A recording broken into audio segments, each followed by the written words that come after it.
The theory of everything, USA's latest dream team is true basketball nirvana. The most talented U.S. men's basketball team since the London Olympics is a Marvel-esque crossover event.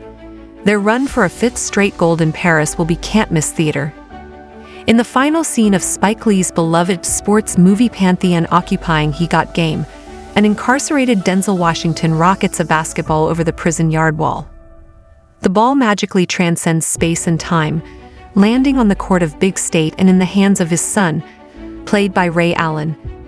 The mysticism of the ending remains polarizing, but it beautifully expressed a passing of the torch, a transfer of energy, in a way that few filmmakers have done before or since. 25 years later, in an electric T-Mobile Center on Wednesday evening, I was reminded of this moment as Team USA's LeBron James collected a defensive rebound, spotted Anthony Edwards running back in transition, and propelled a full-court, quarterback-style pass to him, which Edwards converted with a dunk at the other end. Basketball's present, and soon to be past, throwing the ball to its clear future. Two timelines overlapping. It was poetry. It was crazy, Edwards told The Guardian when asked about the transcendent moment. It's crazy, man, playing on the court with LeBron and Steph. It's a dream come true. I remember watching them going against each other in the finals, so being in the room with them, on the bus with them, all of it, I'm just soaking everything up. Though he is clearly relishing the opportunity to be surrounded by his childhood heroes, Edwards showcased his patented braggadocio earlier in the week, saying he still felt like the number one option, even on a team comprised of older, more seasoned future Hall of Famers. And he's not necessarily wrong, at least not if early results are any indication. Though Edwards came off the bench in the United States' first public showing ahead of the Paris Olympics, an 86-72 win over Canada in an exhibition on Wednesday, he proved himself to be an invaluable contributor and perhaps deserving of a starting spot, even as the youngest player on the roster.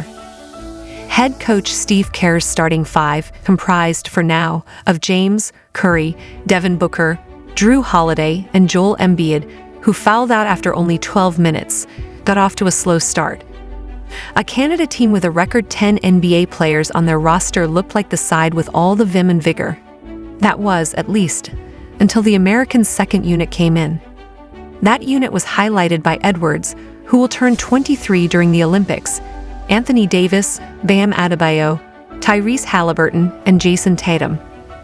The decidedly younger group injected much-needed defensive intensity into the contest for the United States, which carried over into the next appearances by the starting unit and paved the way for a decisive USA victory. The second half, after the energy infusion by Edwards and co., made for euphoric basketball watching. Of course, there was the inherent novelty of seeing so many all-time greats on the same floor. The team has been referred to as the Avengers, and for good reason, and an uproarious crowd of 20,757 in the stands, a record for any game at T-Mobile Arena. There was former U.S. President Barack Obama casually taking in the show from a courtside seat, along with Dwyane Wade, Carmelo Anthony, and a slew of other retired NBA legends with Olympic pedigrees as featured guests of USA basketball. But beyond all this, there was an unmistakable electricity that coursed throughout the arena due to one specific factor. These guys, young and old, seasoned and fresh, were very clearly having the time of their lives out there. One moment to demonstrate this comes especially to mind, during a feverish fast break in the third quarter, as Team USA were starting to pull away with a lead they would maintain until the final buzzer.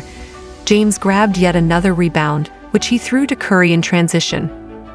Curry flew down the court, tongue wagging, the 39-year-old James in hot pursuit, before lobbing it back to LeBron for a thunderous dunk.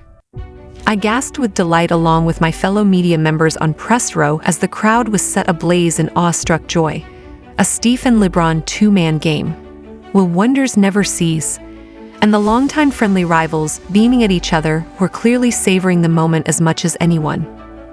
It was pretty amazing that at this point in our careers we're still able to showcase our talent, do what we love to do, and give a little back to the fans. James told The Guardian when asked how it felt to join forces with a one-time foe with whom he's had so many legendary battles over the years. So it was an absolute treat, because he's one of the greatest to ever play this game. I'm looking forward to the rest of the summer.